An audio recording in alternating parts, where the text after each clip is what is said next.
Entonces, la nueva herramienta, bueno, ya les estoy compartiendo. No les había dicho todavía la fecha. Fíjense que todavía sigue compartiendo aquí. Ahora sí. Hoy es 25 de agosto del 2020, son las 11:07. Vamos a ver la herramienta de resonancia magnética nuclear. Un día muy especial hoy. Hoy está cumpliendo 69 años Ecopetrol, compañeros. Fue creada el 25 de agosto de 1951 mediante el decreto 030 expedido por la Presidencia de la República, obedeciendo a la ley 165 de 1948. Como somos ingenieros de petróleos y nuestro activo más importante, que es Ecopetrol, pues todos debemos tener presente la fecha del 25 de agosto, así como nos acordamos del cumpleaños de nuestro papá, nuestra mamá, nuestros seres queridos. Tenemos que recordar la fecha de Ecopetrol. Bueno, vamos a mirar aquí el material alumnos. Yo no sé si en la carpeta, reviso aquí, me salgo un ratico si yo les colgué el material.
Aquí no he subido el material. Ah, sí, aquí está.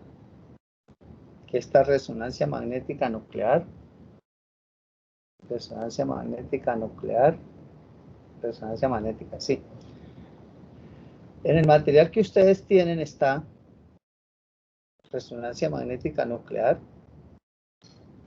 Varios archivos, hacia allá es que yo voy. Entonces, en resonancia magnética nuclear hay varios materiales. Aquí las presentaciones que tengo de resonancia magnética nuclear no son mías. Les dejo claro eso. No es información o no es, digamos, una presentación preparada por mí. Simplemente yo lo que es obtenido las presentaciones de las empresas que han, digamos,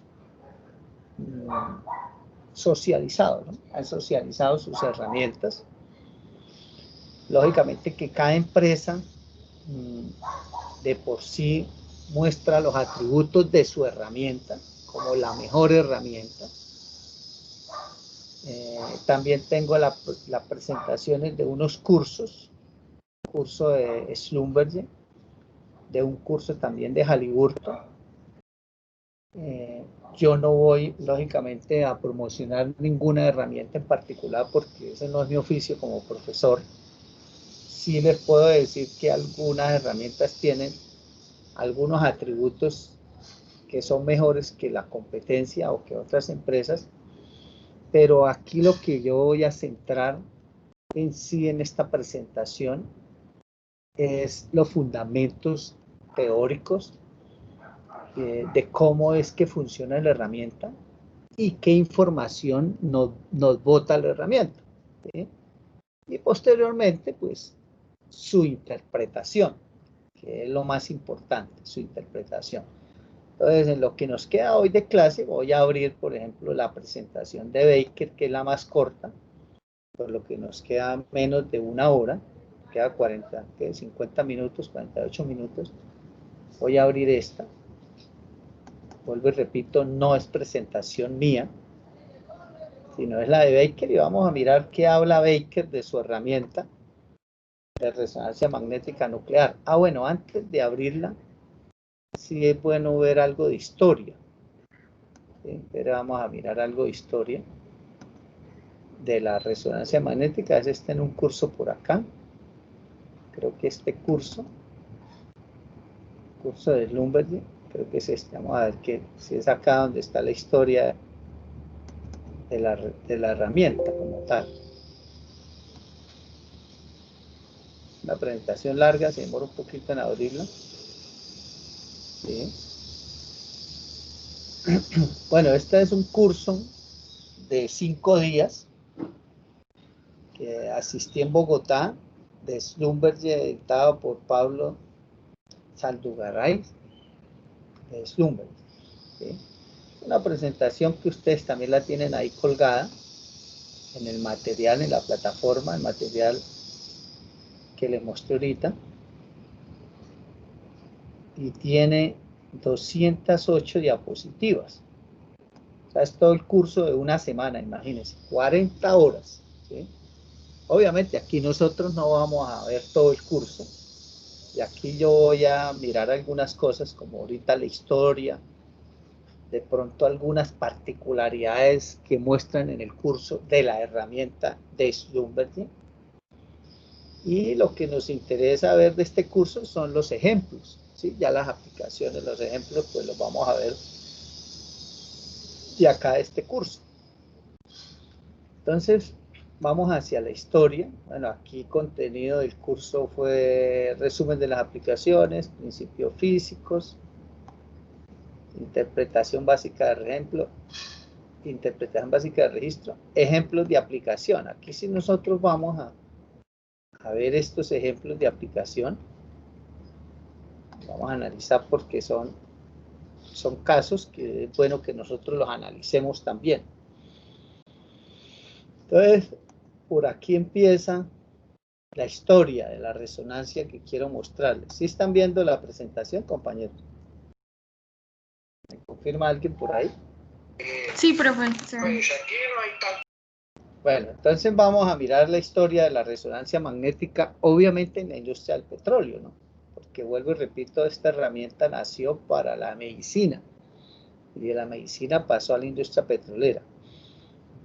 Entonces, por aquí el señor Borg-Warner construye las primeras herramientas de resonancia magnética a finales de los años 50. Schlumberger construye su primera herramienta en la década de los 60, años 60. Porque yo después ya no le creo mucho. Estas primeras herramientas pues no funcionaron. No funcionaron. Los cositos de centrales, que es donde yo vivo. ¿Me cierran el micrófono, por favor? Bueno, listo. Bueno, la razón por la cual estas herramientas iniciales no funcionaron es porque ellos quisieron copiar, al igual que en la medicina, pues copiar su aplicación, en el sentido de querer obtener imágenes. Ellos pretendía pues obtener imágenes del fondo del pozo abajo, de la pared del pozo hueco abierto, utilizando la resonancia magnética nuclear, al igual que lo hace la medicina. Pues inicialmente no habían cámaras que se pudieran bajar al fondo del pozo, y usted sabe que el fondo del pozo pues tiene unos ambientes muy rarísimos y unos ambientes no apropiados para una cámara normal fotográfica. Hoy en día ya las hay, ¿sí? Hoy en día sí. Hoy en día uno puede bajar cámaras y ver en el fondo del pozo, ver inclusive hasta los agujeros. Cuando hay toma de muestras de pared con la cámara, usted puede guiarse para obtener la muestra de pared y poder, por ejemplo, identificar las fugas, si hay fugas. Si hubo estallido de revestimiento, puede bajar y observar el estallido de revestimiento, dónde se presentó. Todo eso hoy lo puede ver, pero en esa época que estamos hablando, hace 50, 60 años, pues lógicamente sí, ya existían las cámaras fotográficas, pero no para bajar a la oscuridad y en medio de un fluido, ¿sí? O sea, tomar fotografías o videos dentro de un fluido y a temperaturas altas y presiones altas, pues vuelvo y repito, no existía. Entonces, lo que pretendían estos señores en un inicio era poder bajar una herramienta y utilizando el campo magnético poder obtener imágenes. Al igual, repito, que la resonancia magnética en los tomógrafos que utilizan los médicos para ver imágenes de nuestro cuerpo humano. Pero no les funcionó. Entonces las herramientas de resonancia magnética nuclear, sobre todo la Schlumberger, surgen como un proyecto con soporte de Chevron y de Shell, ¿sí? Para buscar, lógicamente, desarrollar una herramienta sofisticada. Entonces dice, las primeras herramientas que ya tuvieron aplicación y que lógicamente le buscaron otra aplicación diferente a la de obtener imágenes, medían un índice de fluido libre. O sea, lo que hacían era medir qué cantidad de fluido libre había dentro del medio poroso. Obviamente, no más, ¿sí? Qué cantidad de fluido. Y ellos utilizaban esos registros iniciales, lógicamente, para el completamiento del pozo. O sea, seleccionar la zona que se iba a cañonear, no más. Las primeras herramientas requerían topar el lodo con un material paramagnético y se registraba muy lentamente o solo en estaciones. Me repito, la herramienta no se podía correr en forma dinámica, o sea, en movimiento, tocaba estacionario, como ocurrió con el primer registro que fue el SP. El SP era también estacionario. Hoy en día ya la herramienta, ¿sí? la herramienta de resonancia magnética nuclear se corre ya en forma dinámica, pero lógicamente a una velocidad lenta, así como las herramientas que ya vimos en el transcurso del semestre se corren a velocidades pues hasta 30 pies por minuto, que es una velocidad pues alta. Esta herramienta de resonancia magnética nuclear no se puede correr o no se debe correr a más de 10 pies por minuto, ¿sí? A más de 10 pies por minuto. O sea, supremamente lenta, o sea, la tercera parte a la velocidad a la cual se corren las demás herramientas que ya vimos. Por eso esta herramienta de resonancia magnética nuclear se corre sola, ¿sí? Esta no se une a la sonda de los registros convencionales, se corre solito. Bueno, entonces ya dice que estos son los primeros registros de resonancia de aquí, de hace 40, 50 años. Entonces aquí está el perfil, y el perfil, esto que ven ustedes en negrito, lo que me muestra es el volumen de fluidos móviles, ¿sí? El volumen de fluidos móviles en cada una de esas zonas. Entonces aquí vemos el SP, aquí hay una arena y nos muestra que en esa arena hay fluidos móviles. Aquí hay otra arena y nos muestra fluidos móviles. Abajo hay otras arenitas y nos muestra fluidos móviles. ¿Bien? Sin importar qué tipo de fluido móvil es, no importa si sea agua o si sea aceite, pero lógicamente me está dando los fluidos móviles. De acuerdo a la resistividad, aquí sí puede haber hidrocarburos en esta zona, pero en estas arenas de arriba no se ve claramente. Bueno, sí puede haber algo de fluidos, de hidrocarburos, pero sí hay fluidos móviles y aquí también hay bastante fluidos móviles y tiene buena resistividad. Abajo también tiene buena resistividad. ¿Bien? Aquí también nos muestra otras resistividades diferentes, también buenas. Pero ese es el objetivo, lógicamente, de este registro inicial. Bueno, ya la historia moderna del registro de resonancia magnética nuclear dice las primeras herramientas ya comerciales, que las primeras pues eran herramientas muy propias, digámoslo así, de cada empresa, pero ya las primeras herramientas comerciales de aplicación masiva en la industria ya vinieron, fue hasta la década de los 90, más o menos llegaron cuando ustedes llegaron a este mundo, ¿sí? Más o menos hacia los años 90. Ustedes nacieron en la década de los 90, ¿no? Algunos, ¿no? Otros son de este siglo. Estamos en el 2020.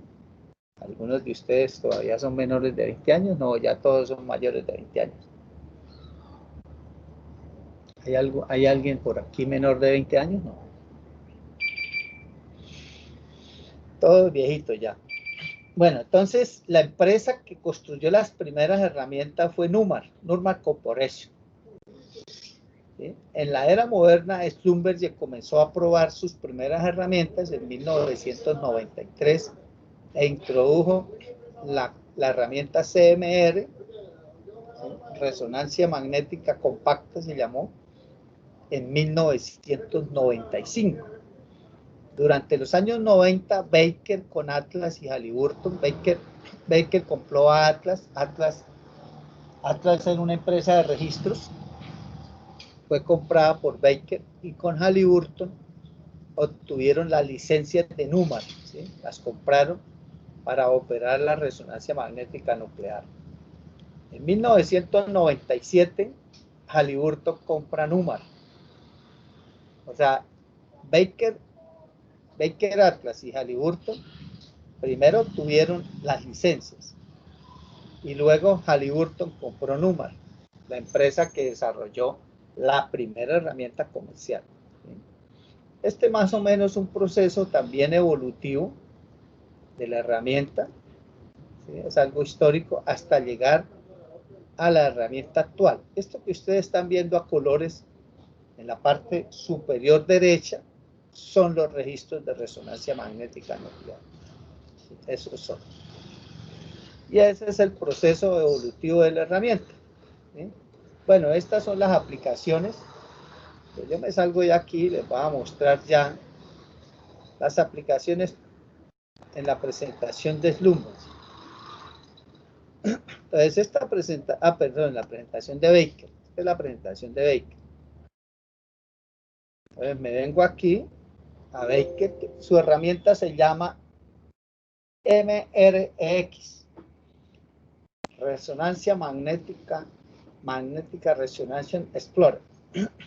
Yo como les he dicho desde el principio, ¿no? Cada empresa tiene sus propias herramientas, tiene sus propios nombres y tiene su propia nomenclatura. No lo olviden, ¿no? Cada empresa tiene su propia nomenclatura. Entonces, la herramienta, por ejemplo, de Baker se llama MRX. Esa es. ¿Sí? Bueno, aquí yo les mostré, yo a esa presentación de Baker le agregué esta fotografía que la tomé por allá en una valla por carretera, donde lógicamente pues hay un toroide de herramienta magnética nuclear. ¿Para qué? Para que ustedes observen que eso es un toroide, eso es un imán que está metido en hidrógeno líquido. por dentro en hidrógeno líquido. Y a uno pues lo meten dentro del imán cuando le van a hacer una tomografía, y lo acuestan y entra. Y el cuerpo de uno pues es sometido al campo magnético que genera el toroide. Esto es para que ustedes vean cómo es la herramienta. La herramienta es igualita, pero chiquitica, porque lógicamente tiene que caber en el pozo, ¿no? Ustedes se dan cuenta, miren, comparada el tamaño de esta resonancia, de este toroide de resonancia magnética nuclear, con la señora que lo manipula o opera, se da cuenta uno que el toroide tiene más de 2 metros. Y obviamente un toroide de estos, pues nunca va a caber en un pozo. Un pozo arranca normalmente con una broca de 1 metro de diámetro, es lo máximo. Pero aquí vemos que solo toroide tiene más de 2 metros. Ahora, otra cosa que yo quiero que vean aquí es que para poder generar dentro del anillo del toroide un campo magnético significativo y que irradie todo el cuerpo humano y le haga un barrido a todo el cuerpo humano, se necesita un imán de este tamaño grandísimo, ¿sí? Semejante tamaño de imán para poder tener un campo magnético que sea significativo. Entonces imagínense, compañeros, un toroide chiquitico que tiene que caber abajo en lo más profundo. Uno termina perforando un pozo con una broca hasta de 3,5, ¿sí? 3,5 de pulgada, a veces 4 pulgadas o 3 octavos, ¿sí? Entonces son huequitos abajo muy pequeños. Ahora, cuando el hueco se termina muy pequeño, así como estoy hablando de 3,5 o 3/4 de pulgada o 4 pulgadas, realmente abajo no entran las herramientas que hay comerciales de resonancia magnética nuclear, ¿sí? Las herramientas de resonancia magnética nuclear más pequeñas tienen 6 pulgadas. ¿Eso qué significa? Que si usted va a bajar resonancia magnética nuclear, tiene que ensanchar el hueco abajo en la zona de interés o terminar el pozo con un diámetro de broca mínimo de 6,5 de pulgada para que les quepa la herramienta de 6 pulgadas. Si no, no entra. ¿Bien? No baja. Entonces, ahora, imagínense si para poder tener un campo magnético aquí y que pueda cubrir un espectro de este diámetro interno que tiene el toroide, que quepa el cuerpo humano y semejante imán tan grande, imagínense, digamos, la profundidad de investigación que puede tener una herramienta de resonancia magnética nuclear cuyo toroide de abajo es chiquito. Es chiquito, estamos hablando 6 pulgaditas. 6 pulgadas es lo que uno coge con sus dedos cuando hace el símbolo. No sé si está mirando la cámara, ¿sí? Más o menos así son 6 pulgadas. O sea, es una cosa muy pequeña y cuyo campo magnético no va a ser el interior del toroide como en el caso de un tomógrafo en la medicina, en el uso médico. Allá es el campo magnético externo. Lógicamente el toroide genera un campo magnético alrededor del toroide. No sé si ustedes están viendo el ratón. ¿Sí? El ratón, pues usted imagina el toroide con un campo magnético alrededor, ¿sí?, del toroide.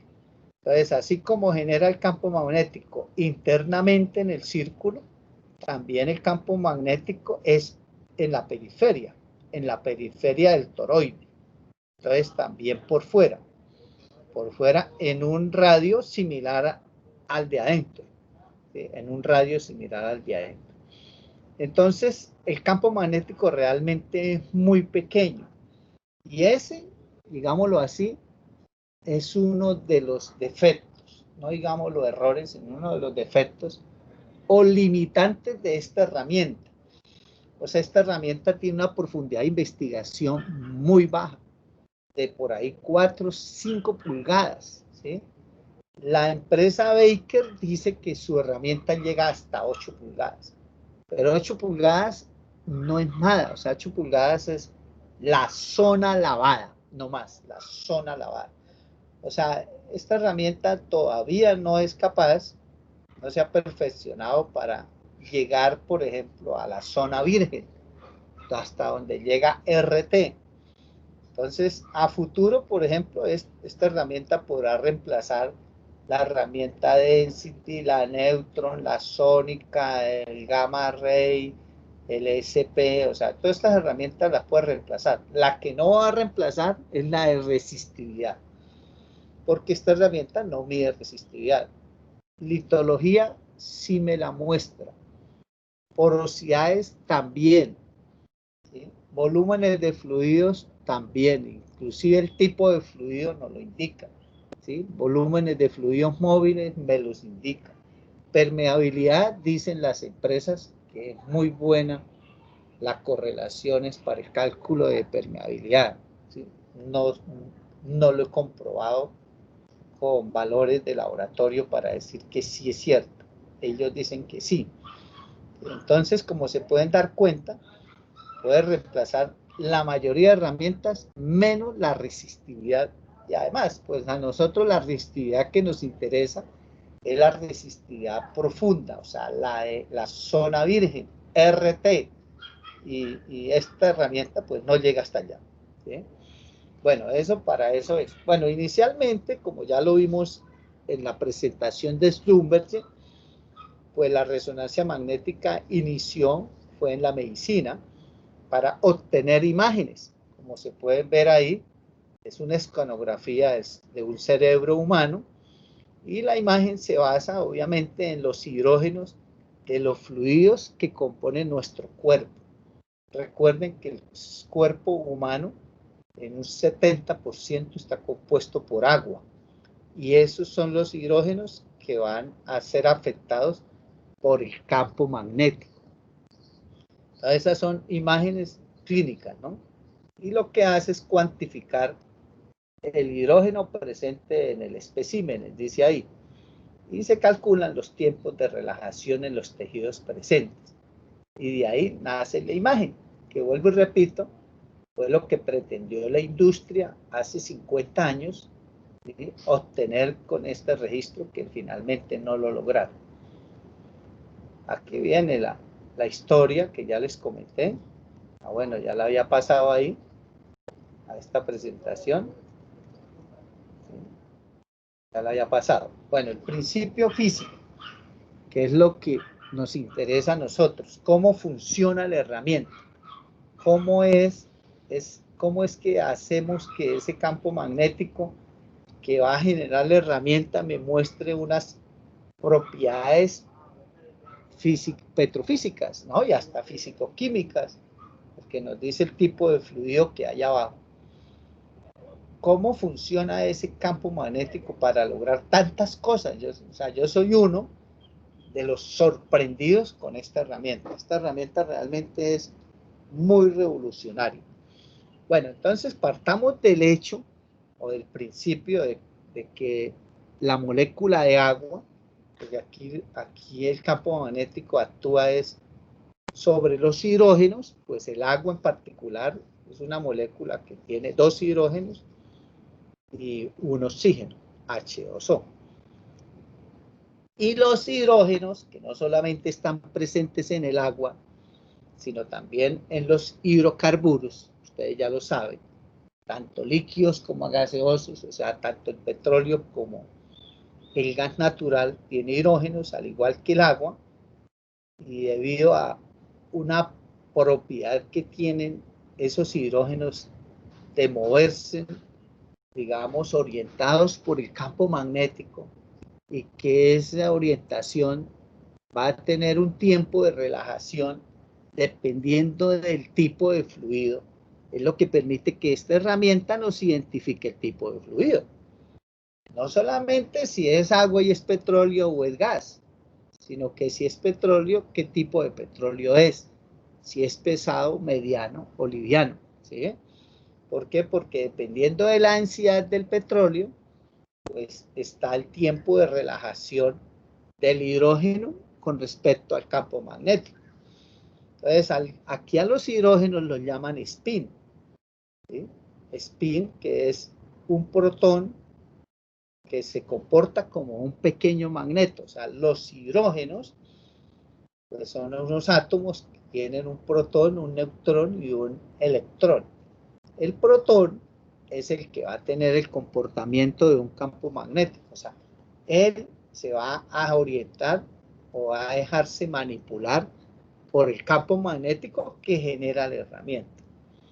Entonces, cuando no está sometido a un campo magnético, pues los protones del hidrógeno, digamos que se mueven aleatoriamente en el fluido. Cuando yo hablo de fluidos es tanto líquidos como gaseosos, porque cuando está en estado sólido, pues obviamente los átomos están rígidos, están quietos en estado sólido. Donde ya se mueven es en estado líquido y en estado gaseoso. Entre menos denso sea el fluido, pues más se mueven los átomos. Eso es lo que llamamos la energía cinética. Entonces, en el gas, esos átomos se mueven más, ¿sí?, que en el líquido. Y en el sólido, pues quedan ahí quietos, congelados, muertos, ¿ya? Entonces, ante la no presencia de ningún campo magnético, esos spin que llaman ahí, que son los protones de los hidrógenos, tanto del agua como el gas o del petróleo líquido, se mueven aleatoriamente, ¿ya? Así lo muestra la imagen. Cuando ya se someten esos protones o esos spin que llaman aquí a un campo magnético, pues esos hidrógenos se orientan en la dirección del campo magnético, ¿sí? Cogen la dirección del campo magnético, pero no todos van a girar o no van a tomar todos esa orientación del campo magnético al mismo tiempo. Ahí es donde está el detalle, dijo Cantinflas, ¿sí? Ahí es donde está el chiste de esta herramienta. O sea, ahí es el principio. ¿Por qué? Porque el movimiento del hidrógeno hacia la dirección del campo magnético y que tome esa orientación de esa dirección de ese campo va a depender de la densidad del fluido. Por lo cual, así haya hidrógenos en el agua, en el petróleo y en el gas, lógicamente los hidrógenos que están conformando las moléculas de agua van a moverse o van a demorarse en un tiempo diferente a tomar la orientación del campo magnético a lo que ocurre con los hidrógenos que están presentes en el petróleo líquido y a los hidrógenos que están presentes en el gas.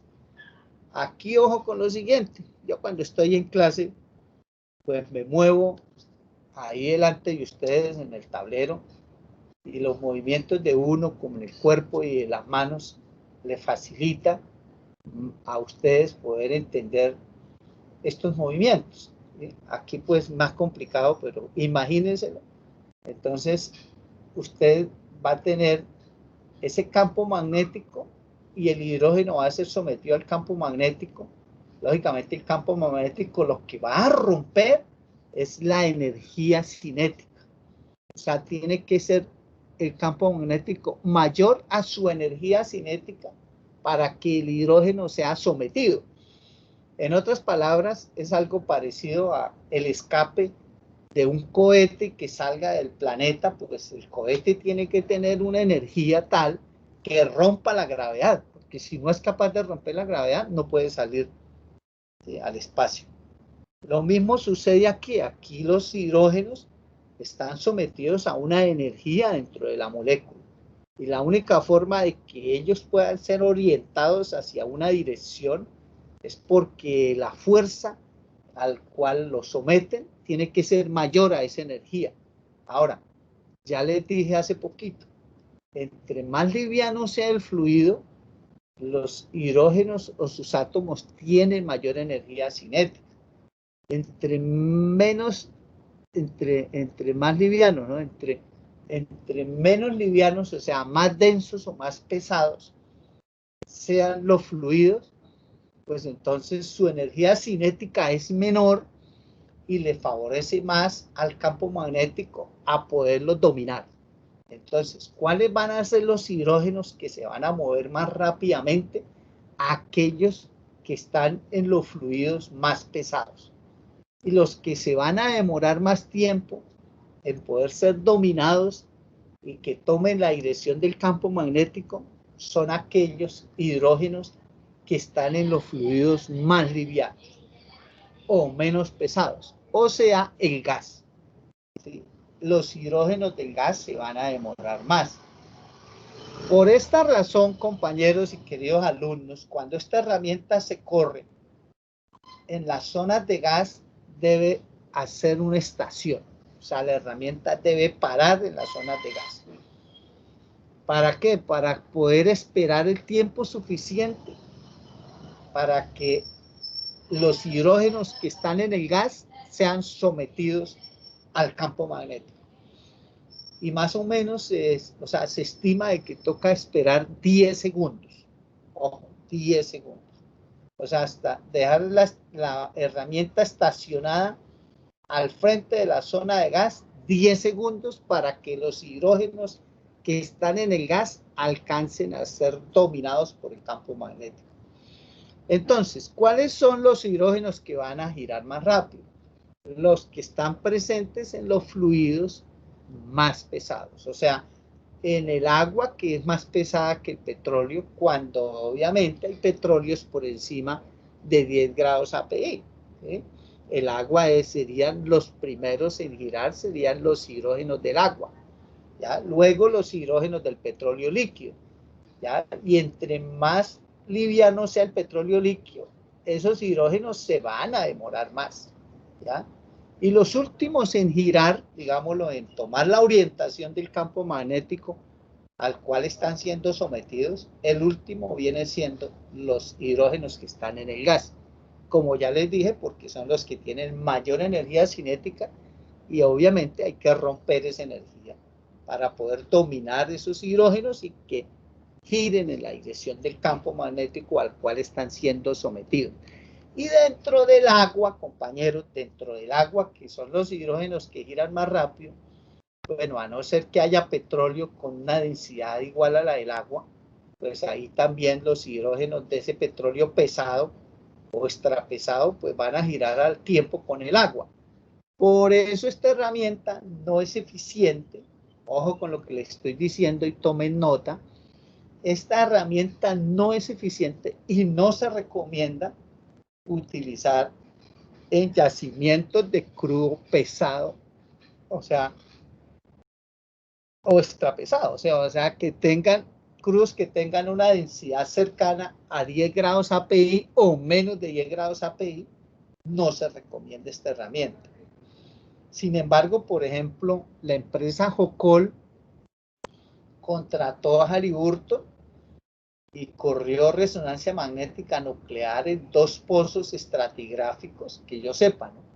2 pozos estratigráficos en el CPO 16 en San Juan de Arama, donde quedan las arenas bituminosas del río Güejar, que las arenas bituminosas, pues ustedes saben, tienen una densidad menor a 10 grados API, lógico, pero en superficie, ¿no? Cuando usted ya tiene las arenas bituminosas en superficie, pues son muy pesadas. Sin embargo, ya la parte más profunda, digamos a 1000 pies de profundidad, ya el petróleo no es tan pesado como en superficie.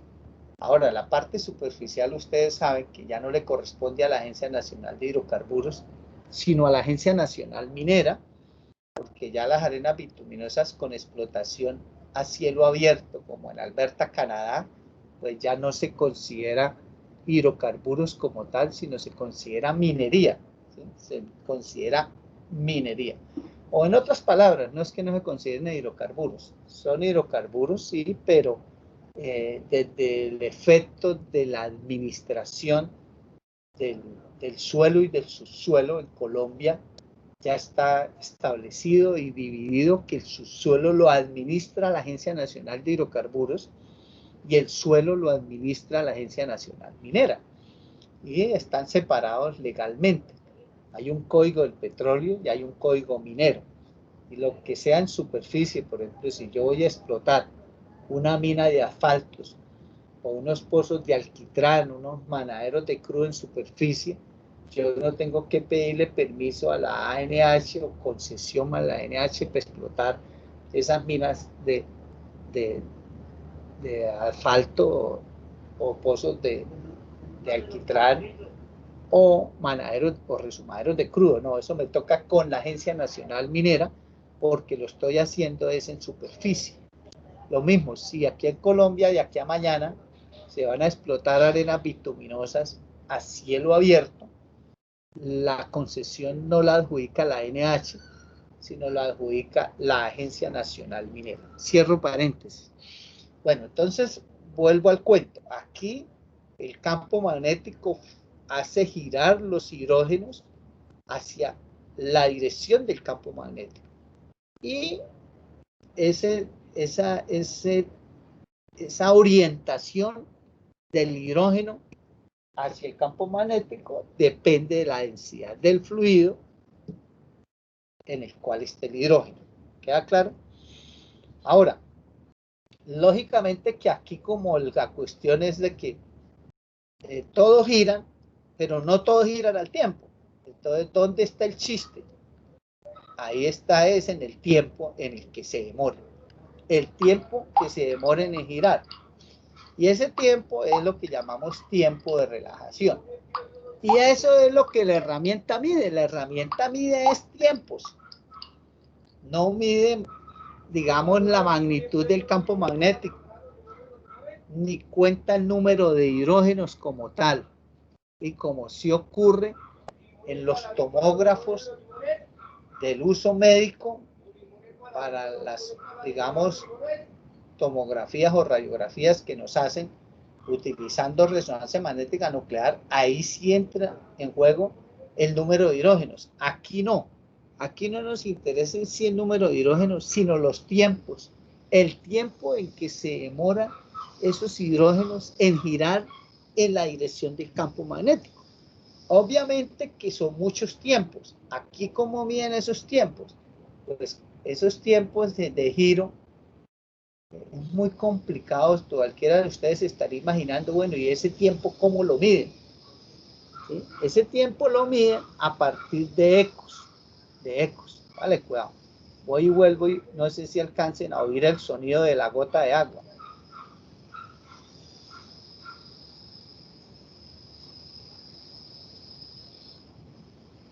¿Sí lo escuchan? No. Esperen, le subo aquí. Ya, ahora sí. ¿Escuchan? Sí, señor. Bueno, más o menos es como para simular algo así como un eco que se genera cuando el hidrógeno gira, él genera un eco. Y ese eco es el que la herramienta mide. Es el tiempo, o sea, ellos miden, la herramienta mide el tiempo que transcurre desde que la herramienta hace un giro, porque usted la baja y ella cuando la baja pues va generando un campo magnético, porque es un imán. Y los isótopos lógicamente se van orientando en la dirección del campo magnético del imán. ¿Se entiende? Entonces ahí le queda muy berraco a la herramienta medir esos tiempos. Entonces, ¿qué hace? Primero la somete a una dirección, ¿sí? A todos. Y después de que ya están todos en una dirección, giran la herramienta.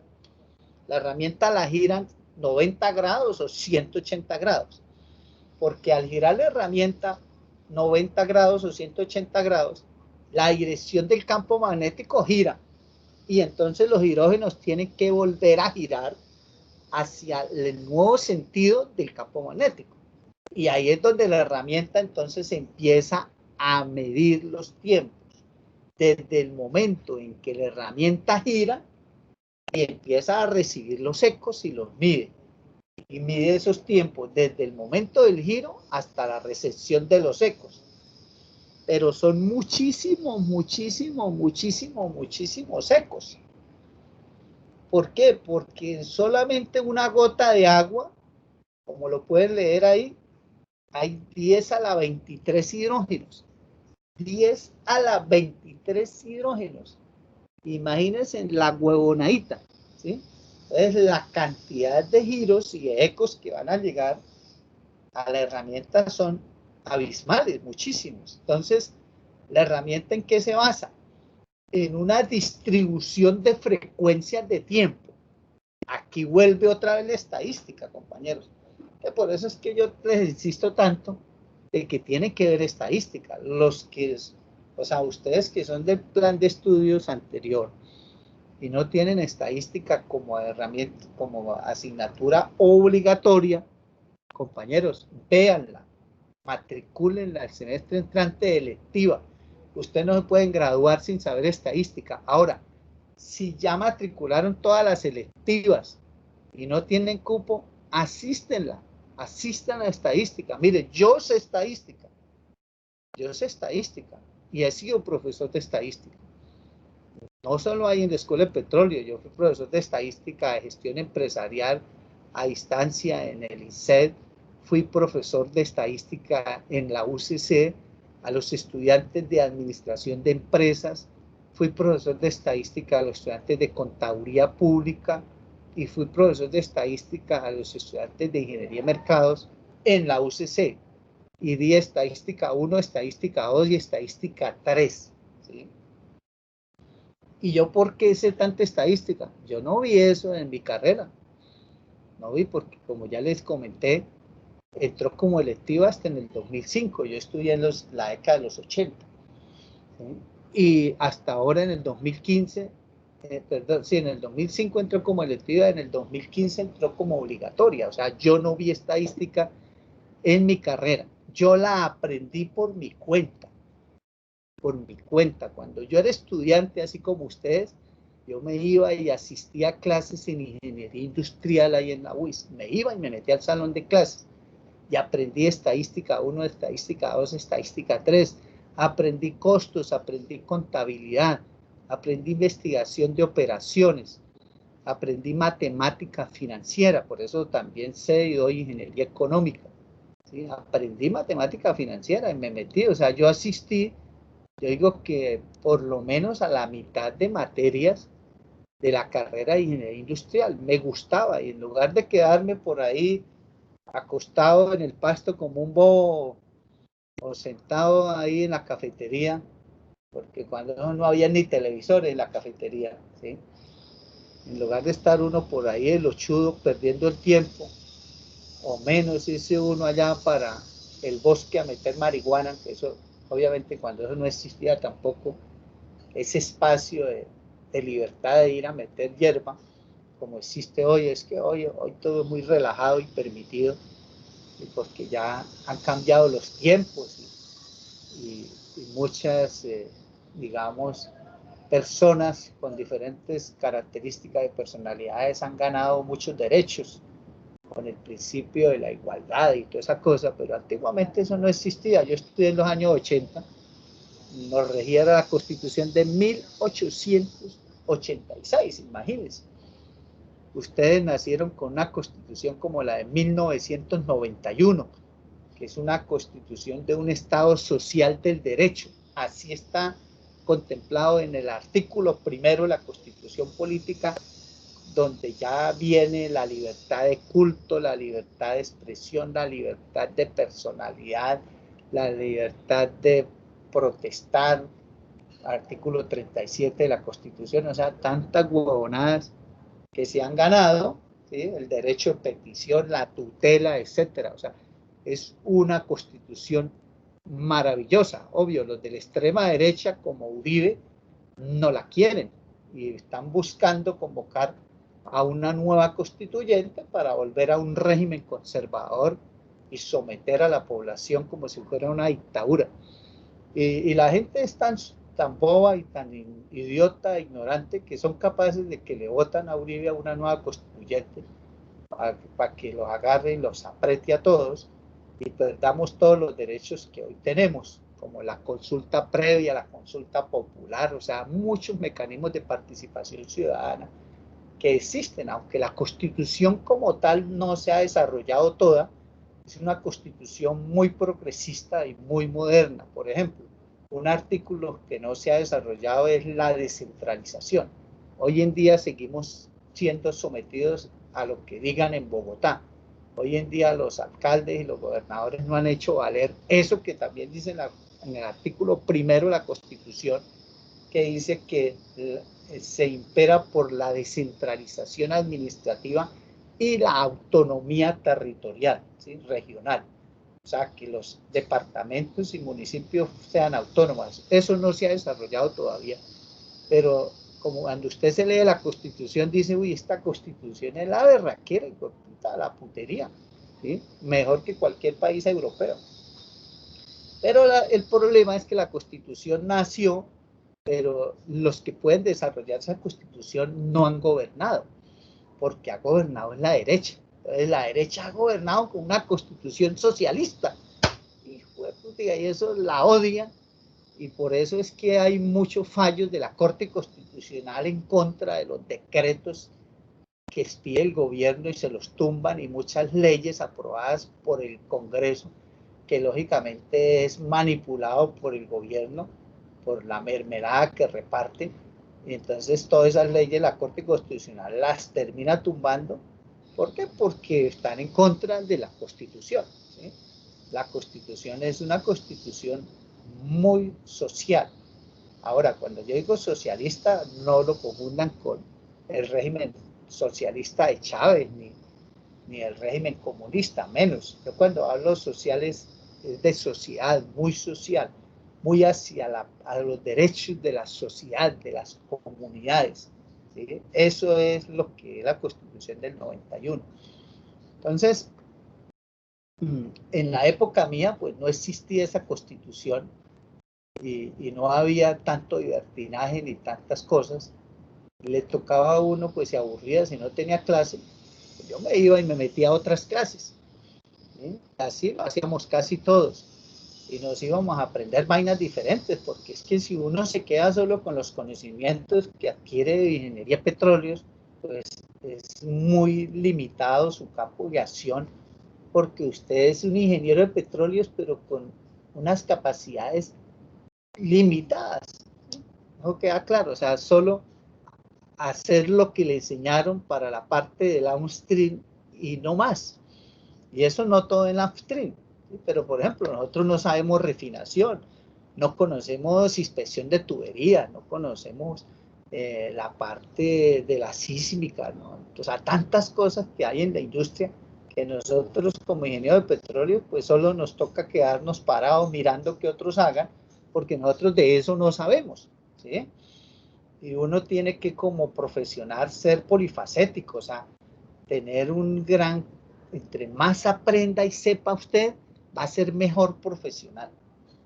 ¿Sí? O sea, uno debe ser multidisciplinario, ser bilingüe. Yo no lo soy, desafortunadamente, pero ustedes deben ser bilingües, ser programadores en varios lenguajes de programación, sobre todo el Fortran. El Fortran es el lenguaje de programación de los ingenieros, ¿eh?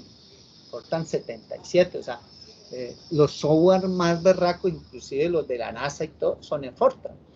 Entonces, eso lo debe saber uno. Usted tiene que saber algo de salud ocupacional, algo de leyes, algo de administración.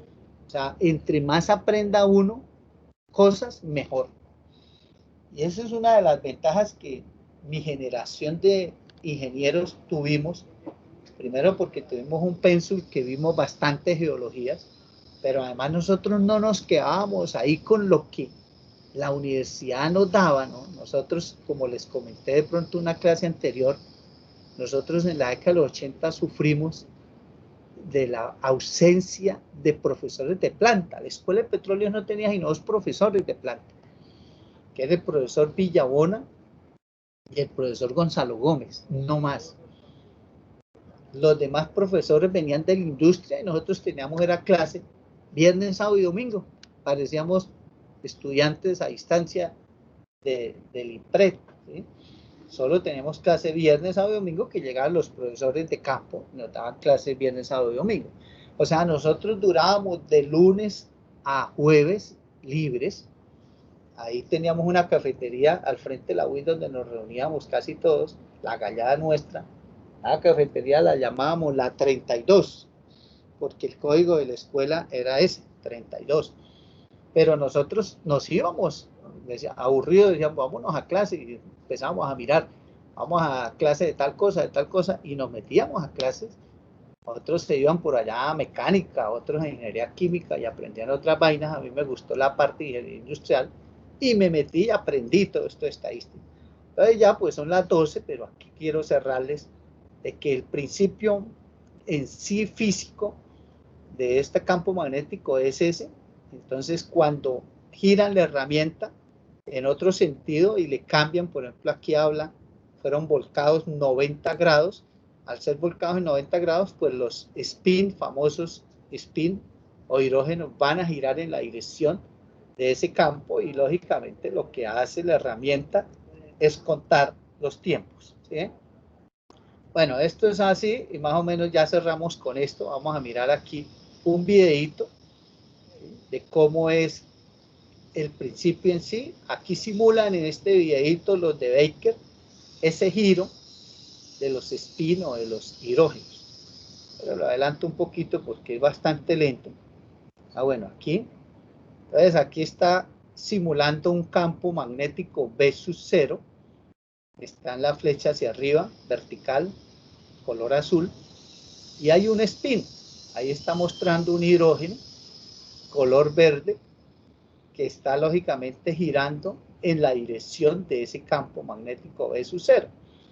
Bueno, aquí es una explicación de las diferentes frecuencias que va a tener de magnitud del campo magnético, pero vamos a mirar aquí el giro. Bueno, aquí ya tenemos varios, aquí ya tenemos simulando varios spin de varios hidrógenos, y dice aquí que se va a proceder a hacerle un giro de 90 grados y luego un giro de 180 grados para medir los tiempos. Entonces vamos a ver en qué consiste ahí. Vamos hacia allá. Bueno, aquí, ojo con eso, párenle bolas a lo que va a ocurrir en este momento. Ahí está en la dirección del campo magnético vertical, vea, giró 90 grados. ¿Sí? Al girar 90 grados, lógicamente se llevan los espinos, se llevan los hidrógenos a esa dirección. Ustedes aparentemente, vea, giró 180 grados. ¿Sí? Aparentemente usted se ve que todos giran al tiempo. ¿Y eso por qué? Porque nuestro ojo humano no tiene la capacidad de detectar las diferencias en milisegundos. ¿Sí? En milisegundos. Porque aquí lo que tenemos es eso, unos tiempos de milisegundos, o sea, milésimas de segundo. Ahí es que ocurre ese giro. Entonces, los tiempos que nosotros vamos a ver, ¿sí? Son tiempos, aquí están las distribuciones de frecuencia para cada uno de los giros, 90 y 180, 180, 180. Eso se lo llaman tiempos de relajación o tiempos de decadencia. Y lógicamente, como son cuatrillones de ecos, al final lo que se arma es una nube de una distribución de frecuencias. Entonces lo que se tienen son esas distribuciones de frecuencia de cada uno de esos giros o esos ecos. Entonces ya podemos dejar ahí, ya en la próxima clase les explico cómo es el comportamiento de los tiempos dependiendo del tamaño del poro y dependiendo también del tipo de fluido. ¿Sí? Esto va dependiendo del tipo de fluido y obviamente dependiendo del tamaño del poro. Pero eso lo explicamos mañana. Aquí está basado en el tamaño del poro y también va a estar en función del tipo de fluido, como ya les dije. Entonces me recuerdan y mañana pues retomamos la clase, digámoslo aquí, en la diapositiva número 19. Yo me estoy dando cuenta que yo aquí ya traje diapositivas de Schlumberger y las combiné con la presentación de Baker. Ya tengo las dos, qué bueno. Mejor porque así una vez evito ir a la otra presentación. Cuando vayamos a la presentación de Schlumberger nuevamente, pues vamos solo a las aplicaciones, porque ya me di cuenta que esta presentación ya la llevé a 88 diapositivas. O sea, aquí ya está todo. Ya traje inclusive lo que debo mostrar del otro lado. Inclusive están hasta las aplicaciones. solo esta presentación tenemos para sacar esta herramienta. Obviamente esta es la parte teórica que vamos a ver y nos vamos a gastar. No solo la clase de mañana, sino las 2 clases de la próxima semana, ¿sí? Para poder ver bien esta herramienta, porque yo quiero que quede bien vista, bien entendida por ustedes, porque es una herramienta muy versátil y les va a ayudar mucho en su vida profesional. Entonces, compañeros, siendo las 12:07, le agradezco haber permanecido ahí. Entonces, nos vemos mañana. Mañana, pues yo les aviso porque mañana hay plenaria de Cámara y probablemente, pues el representante me va a tener ahí en línea porque empiezan a discutir nuevamente los artículos sobre el sistema general de regalías y como ya les comenté la clase pasada, estamos peleando porque quede un porcentaje de regalías para las universidades y que obviamente nos va a beneficiar a todos, incluidos ustedes, pues los futuros estudiantes que lleguen a universidades estatales. Ya fue aprobado en 2 debates, en el primero de Senado y primero de Cámara, y va a plenaria de Cámara mañana, y la semana entrante va a plenaria de Senado. Son 4 debates para que se convierta en ley. De los 4 ya coronamos 2, nos faltan las 2 plenarias, y si coronamos eso, pues compañeros, vamos a tener plática de las regalías, que es algo que negoció la MANE en diciembre del 2018, en ese proyecto del acto legislativo, que finalmente el mismo gobierno lo tumbó, lo hundió el 18 de diciembre del mismo 2018, después de que los estudiantes levantaron la huelga. O sea, el gobierno les mamó gallo a los estudiantes, se comprometió con un 5% de regalías para que levantaran el paro, y después de que levantaron el paro, les hundió la ley, el proyecto de acto legislativo. El año pasado, el representante César Ortiz volvió y presentó nuevamente el proyecto de acto legislativo, coronó durante el transcurso del año, porque un proyecto de acto legislativo es un proyecto que reforma algún artículo, uno o varios artículos de la Constitución, y requiere 8 debates, logró sacar a flote los 8 debates, y eso ya se reglamenta mediante una ley con 4 debates, que es lo que está ahorita discutiéndose, que tiene que quedar listo antes del 30 de agosto, porque si no queda listo antes del 30 de agosto, entonces la reglamentación la hace el gobierno por decreto, y si el gobierno reglamenta las regalías por decreto, olvídense ustedes que le va a dar regalías a las universidades públicas, porque el mismo gobierno, después de que se comprometió, repito, con la MANE, ¿sí?, les hundió el proyecto y les mamó gallo. Entonces, estamos en esa discusión, la estamos coronando, esperemos que mañana no se nos hunda, porque si nos hunde mañana, pues paila, ¿no? Entonces, posiblemente, como mañana hay plenaria y arranca tipo 9 de la mañana, posiblemente no les pueda hacer las clases. Eso depende de si el representante me necesita. Entonces, de todas formas, pues tentativamente nos vemos mañana a las 10 de la mañana. Entonces, que tengan una feliz tarde, compañeros. Bueno, profe, igualmente, que esté bien. Hasta luego, profe. Chao, profe. Gracias. Hasta luego. Hasta luego, profe.